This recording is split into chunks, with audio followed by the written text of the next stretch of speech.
Hello साथियों, welcome to royal study. दोस्तों, आज के इस वीडियो में मध्य प्रदेश पुलिस आरक्षक 2023 के स्पेशल एग्जाम का नेक्स्ट एनालिसिस आप सभी के लिए लेकर आ चुके हैं। 5 सितंबर 2023 को हम सेकंड शिफ्ट का एनालिसिस कवर करेंगे। इससे पहले हम फर्स्ट शिफ्ट का ऑलरेडी आपको दे चुके हैं, नहीं देखा है तो जाकर देख लीजिएगा। 12:30 से 2:30 वाली जो आपके शिफ्ट हुई है, ये क्वेश्चन हम आपके लिए सारे क्वेश्चन मिल चुके हैं अच्छे खासे, है ना। पूरी डिटेल के साथ में कवर करेंगे। इस वीडियो के पीडीएफ के लिए आप एप्लीकेशन को डाउनलोड कर लीजिएगा, टेलीग्राम को ज्वाइन कर लीजिएगा, डिस्क्रिप्शन में लिंक मिल जाएगी। हमने सारी पीडीएफ वहां पर डाल दी है। गाइज मैं आपको बता दूं, आज जो 2 से 3 नंबर के क्वेश्चन सीधे सीधे एग्जाम टाउन चैनल से बने हैं और जो लेटेस्ट वीडियो दिए वहीं से बने हैं। तो हम लगातार आपको वीडियोस दे रहे हैं। नया वीडियो भी जल्द इस पर आने वाला है, स्पोर्ट्स अवार्ड वाला, तो जल्द ही इस पर वीडियो आएगा नेक्स्ट वाला। इसके अलावा कई सारे वीडियोस यहाँ पर डले हैं, तो आप जरूर से एक बार विजिट कर लीजिएगा। आपके लिए सबसे ज्यादा क्वेश्चन यहीं से आपको कवर हो जाएंगे, है ना। और सीधे सीधे क्वेश्चंस बन रहे हैं, ये सबसे बड़ी बात यही है नेशनल के करंट अफेयर से, है ना। सीधे क्वेश्चंस का आपको नहीं मिलते, बट यहाँ से हम जो कवर करवा रहे हैं वहाँ से सीधे क्वेश्चंस आपको देखने को मिल रहे हैं। आज हमें काफ़ी अच्छे खासे क्वेश्चंस मिल चुके हैं और इसकी भी अच्छी खासी लिस्ट आपकी है। देखिए, आज हमें जो क्वेश्चंस भेजे हैं, ये राहुल मेवाड़े जी जो कि सीहोर से हैं, इन्होंने 80 स्कोर किया है। सारे के सारे क्वेश्चंस इन सभी ने सेंड किए हैं, अच्छे खासे क्वेश्चंस इन्होंने भेजे हैं। दीपेश जाटव जी जो कि सागर से हैं, इन्होंने 70 स्कोर किया है। दीपक चौहान जी जो कि रतलाम से हैं, इन्होंने 86 स्कोर किया है। आमिर खान जी जो कि भोपाल से हैं, इन्होंने 75 स्कोर किया है। कुलदीप सिंह राजपूत जी जो कि मंदसौर से हैं, इन्होंने 69 स्कोर किया है।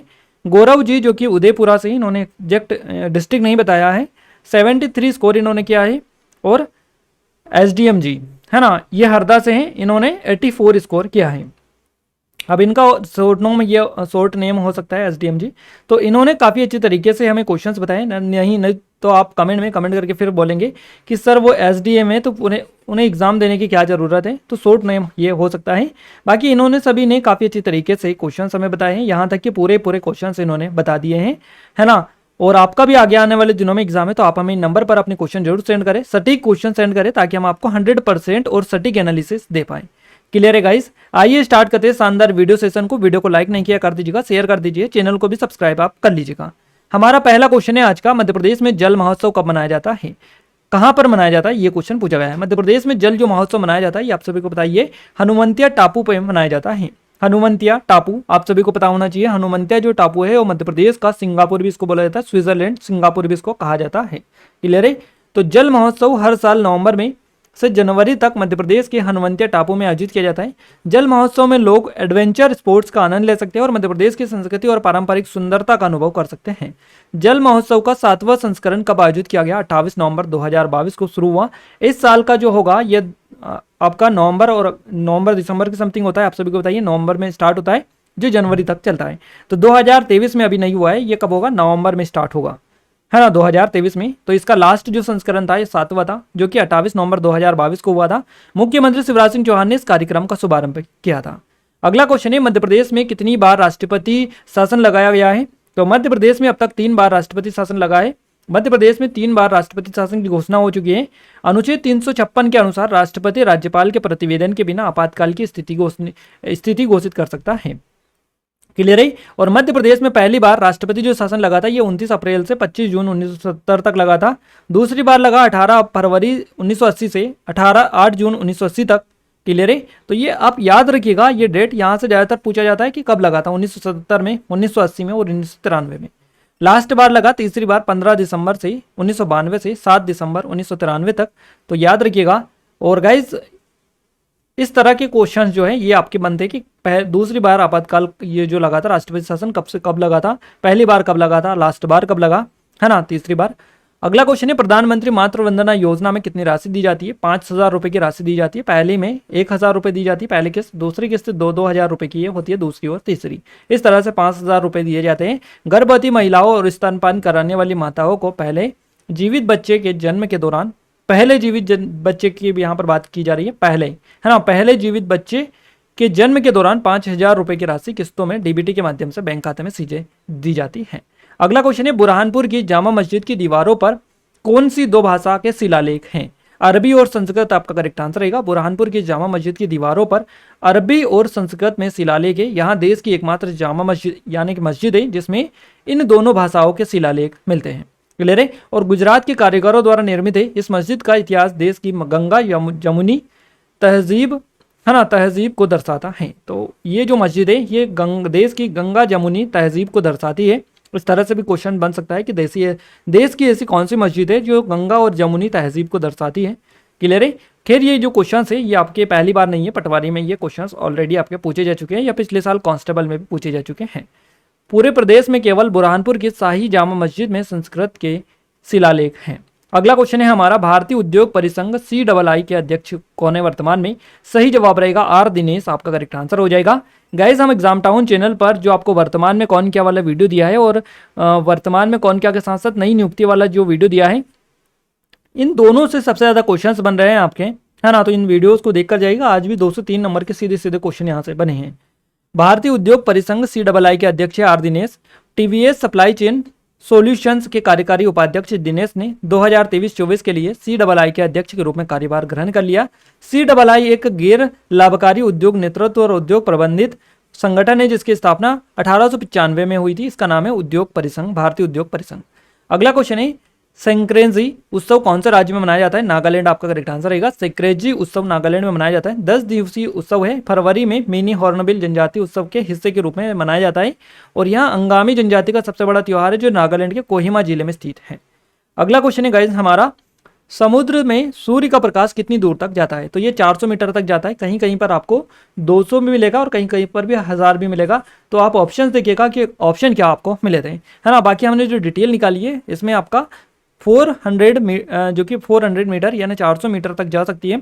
200 मीटर से अधिक की गहराई पर प्रकाश महत्वपूर्ण नहीं होता और समुद्र के ऊपरी 200 मीटर को यूकोफिट कहा जाता है ना, यूकोटिप कहा जाता है, यूफोटिक, इसका नाम याद रखिएगा, यूफोटिक या सूर्य का प्रकाश क्षेत्र इसको बोला जाता है।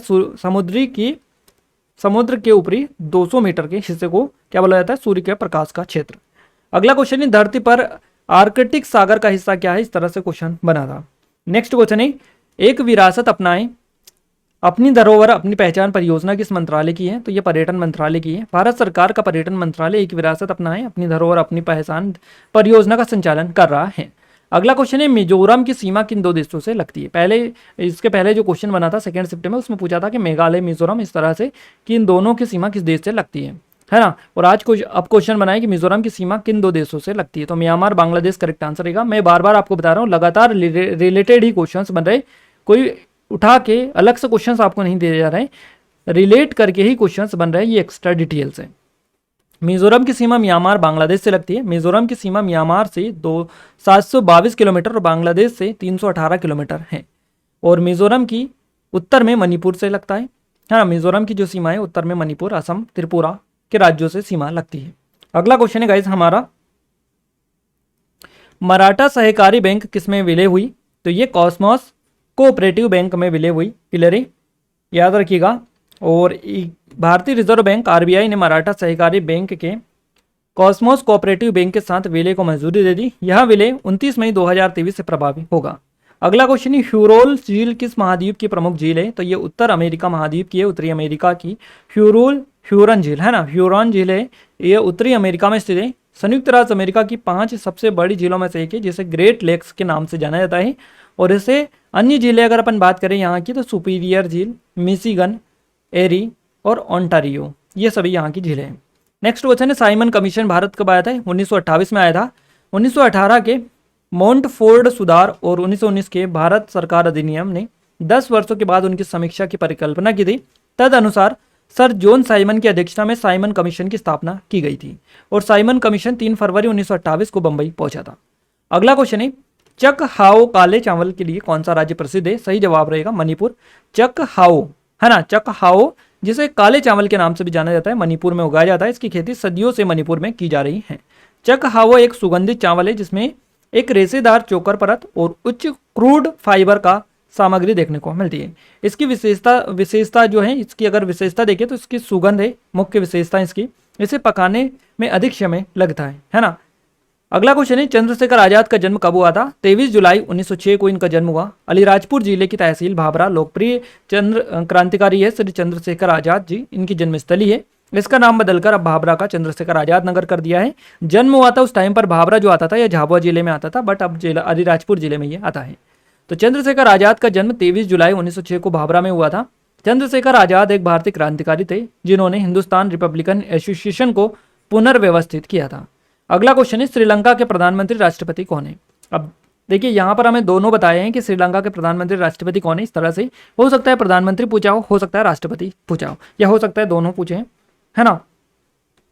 तो गाइज यहाँ पर हमने दोनों बता दिए। प्रधानमंत्री है दिनेश गुणवर्धन है और राष्ट्रपति है रानिल विक्रमसिंघे। दोनों याद रखिएगा, हो सकता है अगली शिफ्ट में आपसे क्वेश्चन बने कि राष्ट्रपति बताइएगा कि या प्रधानमंत्री बताइएगा। तो याद रखिएगा, हम ऑलरेडी इन क्वेश्चनों को आपको एग्जाम टाउन चैनल पर कवर करवा चुके हैं। अगर आपने नहीं देखा है तो जाकर देखिएगा, सीधे सीधे क्वेश्चन आपके बन रहे हैं। श्रीलंका के वर्तमान प्रधानमंत्री दिनेश गुणवर्धने जो है, इन्होंने 22 जुलाई 2022 को शपथ ली। गुणवर्धने की नियुक्ति 6 बार के प्रधानमंत्री रानिल विक्रमसिंघे के देश के नए राष्ट्रपति के रूप में शपथ लेने के एक दिन बाद हुई। यानी कि रानिल विक्रमसिंघे जो है ये नए राष्ट्रपति बने हैं। तो श्रीलंका के वर्तमान में राष्ट्रपति है रानिल विक्रमसिंघे, जिन्होंने 22 जुलाई 2022 को शपथ ली है। अगला क्वेश्चन है, एमपीआरडीसी में मध्य प्रदेश सरकार की कितनी हिस्सेदारी है? तो यह 35%। Madhya Pradesh road development corporation limited एक पूरी तरह से सरकार के स्वामित्व वाली कंपनी है और मध्य प्रदेश सरकार ने एमपीआरडीसी में 35% की हिस्सेदारी हासिल की है। अगला क्वेश्चन है, पांडव मध्य प्रदेश में कहाँ पर आए थे? तो ये होशंगाबाद में आए थे, जिसका होशंगाबाद जिले के पंचमढ़ी में, इसका नाम बदलकर नर्मदापुरम कर दिया है। तो नर्मदापुरम जिले में स्थित पंचमढ़ी में ये आए थे। पांडव मध्य प्रदेश के पंचमढ़ी में आए थे, है ना। पंचमढ़ी का जो नाम है ये 5 शब्दों से मिलकर, पंच जो है पंचमढ़ी का पंच 5 और मरही गुफा, इसे लिया गया है। तो ये वर्ड याद रखिएगा। अगले क्वेश्चन की बात करते हैं, राष्ट्रीय पर्यावरण इंजीनियरिंग अनुसंधान संस्थान नीरी, ये नीरी है, इसका मुख्यालय कहाँ पर है? तो नागपुर में है। क्लियर है। राष्ट्रीय पर्यावरण इंजीनियरिंग अनुसंधान संस्था का मुख्यालय नागपुर महाराष्ट्र में। इसकी 5 क्षेत्रीय प्रयोगशालाएं हैं, मुंबई, कोलकाता, दिल्ली, चेन्नई और हैदराबाद में। नीरी की स्थापना 1958 में भारत सरकार के द्वारा की गई थी। अगला क्वेश्चन है, भारत का पहला अंटार्कटिका अनुसंधान केंद्र कौन सा था? सही जवाब रहेगा, सही जवाब जो इसका रहेगा ये दक्षिण गंगोत्री रहेगा। माफ कीजिएगा, ये नागपुर यहाँ पर डल गया है इधर से, है ना, यहाँ वाला यहाँ आ गया, तो माफी चाहेंगे इसके लिए। बाकी भारत का पहला अंटार्कटिका अनुसंधान जो केंद्र है ये दक्षिण गंगोत्री है, इसका नाम है। भारत का पहला अंटार्कटिका अनुसंधान केंद्र दक्षिण गंगोत्री था और यहाँ 1984 में स्थापित किया गया था। इसका जो नाम है दक्षिण गंगोत्री हिमनद के नाम पर रखा गया था। तो क्या जवाब रहेगा आपका? सही जवाब रहेगा दक्षिण गंगोत्री। अगला क्वेश्चन है, सोन नदी किस राज्य में जाकर गंगा में मिलती है? अब गाइज आप बोल रहे होंगे कि 20 क्वेश्चंस आते हैं, यहाँ तो आप और भी बताए जा रहे हैं। तो गाइज हमें इतने ही क्वेश्चंस मिले, हमने काटने की कोशिश की इन क्वेश्चंस को कंफर्म करके कि कौन से क्वेश्चंस कट सकते हैं या फिर नहीं आए हैं। तो हमें सारे क्वेश्चंस उन्होंने बताए, ये क्वेश्चंस तो आए थे, है ना। तो ऐसा कैसे हम काट सकते थे? तो आप देख लीजिएगा, आप जितने भी क्वेश्चंस आए हों हमने उनसे पूछा है।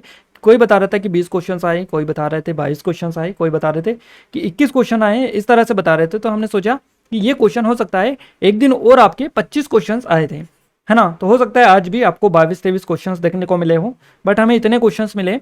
अब आप कमेंट में कमेंट करके बताइएगा कि कितने क्वेश्चंस आए। बाकी हमने जितने बताए उतने हमने यहाँ पर डाल दिए हैं, है ना। इतने ही क्वेश्चंस डाले हैं, बाकी जो क्वेश्चंस कट हो सकते हैं वो हमने कट करने की कोशिश की है।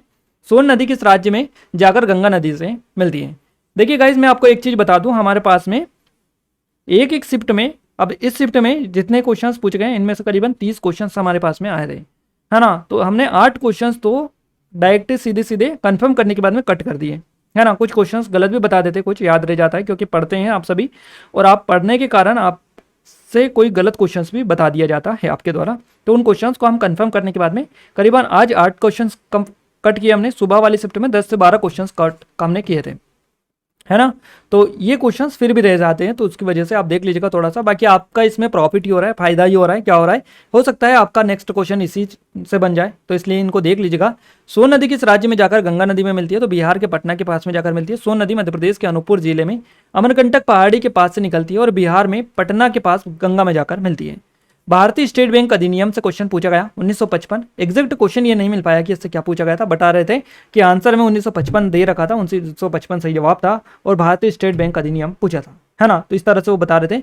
तो भारतीय स्टेट बैंक अधिनियम 1955 का अधिनियम संख्या 23 भारतीय स्टेट बैंक SBI गठन के लिए एक अधिनियम था और ये जो अधिनियम है 8 मई 1955 को पारित किया गया था। हो सकता है पारित का ही आपसे पूछा हो कि कब पारित किया गया था। तो ये पूरे के पूरे हमने क्वेश्चंस बताए जितने भी आपके एग्जाम में पूछे गए हैं। एग्जाम टाउन पर विजिट नहीं किया तो कर लीजिएगा, सीधे सीधे क्वेश्चन बन रहे हैं।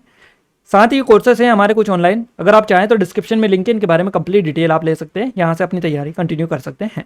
साइंस में पहला क्वेश्चन है, पत्ते में कितने डेसिबल पर सरसराहट होती है, यानी पत्ते में जो सरसराहट होती है कितने डेसिबल पर होती है, तो 20 डेसिबल पर होती है। अगला क्वेश्चन है, कोयला में या फिर कोयला जो होता है, कोयला गैस, इसमें कौन से गैसों का सम्मिश्रण होता है या मिश्रण होता है, तो methane, hydrogen, carbon monoxide, acetylene, इनका मिश्रण होता है। 1 नैनो सेकेंड 1 सेकेंड का कितना हिस्सा होता है, तो ये 1 अरबवां भाग होता है। 1 अरबवां, या तो इस तरह से ऑप्शन मिलाओ या इस तरह से मिलाओ या इस तरह से आपको मिलाओ, तीनों हमने डाल दिए हैं। संघ पेरीफेरा के अंतर्गत क्या आता है, तो संघ पेरीफेरा के अंतर्गत आता है स्पंज। स्पंज संघ पेरीफेरा के अंतर्गत आता है, याद रखिएगा। नेक्स्ट क्वेश्चन है, ऊर्जा की वाणिज्यिक इकाई क्या है, तो किलोवाट घंटा ऊर्जा की वाणिज्यिक इकाई है। खाद्य श्रृंखला में तीर क्या दर्शाते हैं, आमतौर पर वह दिशा है जिसमें खाद्य श्रृंखला आगे बढ़ती है। अगला क्वेश्चन है, पोरीफेरा एनिमल का उदाहरण, तो साइकस, हाइलोनेमा, यूस्पंजिया, यूप्लेक्टेला, स्पंजिला आदि, ये जो है पोरीफेरा एनिमल के उदाहरण हैं। अगला क्वेश्चन है गाइज हमारा, मैथेमोग्लोबिनेमिया रोग किस में होता है, तो ये रक्त में होता है। ग्रीन वॉश क्या है, ग्रीन वॉशिंग एक विज्ञापन या मार्केटिंग रणनीति है जिसमें कंपनियां अपने उत्पादों को पर्यावरण के अनुकूल के रूप में प्रस्तुत करती है, भले ही वे वास्तव में नहीं हो। अगला क्वेश्चन है, टर्नर सिंड्रोम किस में होता है, तो ये महिलाओं में होता है टर्नर सिंड्रोम। कृषि की सीड्रिल है ना, इससे क्या नुकसान होता है, अब कई सारे नुकसान होते हैं है ना, बट ऑप्शन में आपको क्या मिला था, ये तो हमें नहीं मिला है, और हो सकता है आपको कथन वाला क्वेश्चन दे रखा हो। तो जो नॉर्मल पॉइंट है वो यही है कि यह खेती की लागत को बढ़ाता है, ये सबसे इससे मेन नुकसान है, यानी कि टॉप नुकसान है ये इससे। बाकी और भी कई सारे नुकसान इससे होते हैं, आप देख सकते हैं, आसानी से फाइंड कर सकते हैं, क्योंकि कॉमन क्वेश्चंस होते हैं, आसानी से आप देखेंगे तो आपको पता चल जाएगा। तो ये साइंस के क्वेश्चंस इतने मिले हैं। अगर अपन बात करें मैथ्स की, तो मैथ्स में SICI से 3 से 4 क्वेश्चन बने, परसेंटेज से क्वेश्चन नहीं था। लाभ हानि से 1 से 2 क्वेश्चन पूछे गए, सरलीकरण से 1 से 2 क्वेश्चन है, बोर्डमास से 1 क्वेश्चन था आपका, अनुपात से 1 से 2 क्वेश्चन, ज्योमेट्री से 1 क्वेश्चन, प्रायिकता से 1 क्वेश्चन, अलजेब्रा से 1 से 2 क्वेश्चन, रेलगाड़ी से 2 क्वेश्चन, समीकारी से 1 क्वेश्चन पूछा गया, विभाज्यता के नियम से 1 क्वेश्चन, घनघनाभ से 1 क्वेश्चन पूछा गया है। क्लियर है। अगर बात करें रीजनिंग में, तो कोडिंग डिकोडिंग से 1 से 2 क्वेश्चन पूछे गए, नंबर सीरीज से 2 क्वेश्चन, मिसिंग नंबर या गलत नंबर वाले 1 से 2 क्वेश्चन पूछे गए हैं। दिशा दूरी से 1 क्वेश्चन बने, बैठक व्यवस्था से 1 से 2 क्वेश्चन, अगली आकृति कौन सी होगी, 2 से 3 क्वेश्चन बने, फिगर काउंटिंग से 1 क्वेश्चन, कैलेंडर से 1 क्वेश्चन, 5 से 1 क्वेश्चन पूछा गया, रक्त संबंध से 1 से 2 क्वेश्चन पूछे गए, पेपर कटिंग से 3 से 4 क्वेश्चन पूछे गए हैं। ये पूरा ओवरव्यू है आपका एनालिसिस का, जितने भी क्वेश्चन जहां से पूछे गए पूरा हमने आपको डिटेल्ड में बताया है। एग्जाम टाउन पर विजिट कर लीजिएगा, डिस्क्रिप्शन में लिंक मिल जाएगी। ये कुछ ऑनलाइन कोर्सेज अगर आप चाहें तो डिस्क्रिप्शन में लिंक के जरूर से विजिट कर सकते हैं। अब गाइज बार बार हमें ये आ रहा है मैसेजेस कि हमारा इतनी तारीख एग्जाम है, हमें क्या करना चाहिए, क्या नहीं पढ़ना चाहिए, क्या पढ़ाना चाहिए। तो आप सभी से एक ही चीज़ हम कहना चाहेंगे, देखिए गाइज जो एनालिसिस अपन 12 तारीख से स्टार्ट करते आ रहे हैं, कंटिन्यू कर रहे हैं अभी तक, इसमें आपको क्या चीज़ कॉमन लग रही है ना, आपको क्या कॉमन इसमें लग रहा है, उस चीज़ को थोड़ा सा सोचिएगा, फिर उस पर काम करिएगा, है ना। और अगर आप नहीं भी सोचे तो मैं सीधे सीधे बता दूं कि बेस्ट यही रहेगा कि जो आपके एग्जाम में चीज़ें आ रही है वही आप पढ़ें, अदर कुछ भी ना पढ़े, है ना। जैसे कि मैथ्स में अगर अपन पैटर्न देखें ना, तो सभी टॉपिक किसी ना किसी दिन आ रहे हैं। सुबह कोई सा एक टॉपिक आ जाएगा, यानी कि नंबर सिस्टम मान लेते हैं, नंबर सिस्टम से सुबह वाली शिफ्ट में आ गए, शाम को नहीं आया, फिर अगले दिन वापस से नंबर सिस्टम से आ गए। तो ऐसी कंडीशन में आपको क्या करना है, नंबर सिस्टम जो टॉपिक है इसको छोड़ना नहीं है कि इसको इससे क्वेश्चन नहीं बन रहा है तो इसको छोड़ देंगे। तो सभी टॉपिक्स आ रहे हैं, आपको एक दिन का लेके नहीं चलना है, पिछले 5 से 7 दिनों का लेके चलना है कि कौन कौन से टॉपिक से क्वेश्चंस बन रहे हैं। जिनसे 5 दिनों में क्वेश्चंस नहीं बने उन टॉपिक को आप थोड़ा सा हो सकते हैं स्किप करने की कोशिश करें, है ना। बाकी पूरी तरह से ना करें, क्योंकि उससे पहले क्वेश्चंस बने हैं, अब नहीं बन रहे, बाकी हो सकता है आगे भी बनने लगे, है ना। तो ये चीज़ें हैं। बाकी जो टॉपिक आपकी एग्जाम में अभी पिछले 5 दिनों से लगातार बन रहे हैं उन टॉपिक को आप अच्छे से कवर करें, क्योंकि वहाँ से 100% आपके क्वेश्चंस बन रहे हैं। यही कहना चाहेंगे कि एनालिसिस पर फोकस करें, सबसे ज़्यादा क्वेश्चंस आपके बनेंगे तो एनालिसिस की मदद से ही बनेंगे। बाकी जिन लोगों ने एग्जाम दिया है, अच्छा खासा स्कोर किया है, उन सभी से आप जरूर से पूछेगा, अगर आपके कोई कॉन्टैक्ट में हो सबसे ज़्यादा फायदा किस चीज़ से मिला है, आपको वो क्लियर बता देंगे कि कहाँ से उनको फायदा हुआ है। बाकी आप लोग अगर कमेंट में बता सकते हैं तो कमेंट में भी बता दीजिएगा, जो लोग इस तरह के क्वेश्चंस करते हैं उनको जवाब वहाँ पर मिल जाएगा। पीडीएफ के लिए एप्लीकेशन को डाउनलोड कर लीजिएगा, टेलीग्राम चैनल ग्रुप को ज्वाइन कर लीजिएगा, दोनों की लिंक आपको डिस्क्रिप्शन में मिल जाएगी। साथ ही गाइस आपने इस चैनल को सब्सक्राइब नहीं किया तो सभी से रिक्वेस्ट है कि सब्सक्राइब कर लीजिएगा, बेल आइकन को ऑल पर सेलेक्ट कर दीजिएगा। चैनल को सब्सक्राइब करने के साथ साथ इस वीडियो को लाइक कर दीजिए, शेयर कर दीजिए। मिलते हैं हमारे कल के फर्स्ट शिफ्ट के एनालिसिस के साथ, तब तक के लिए जय हिंद, वंदे मातरम।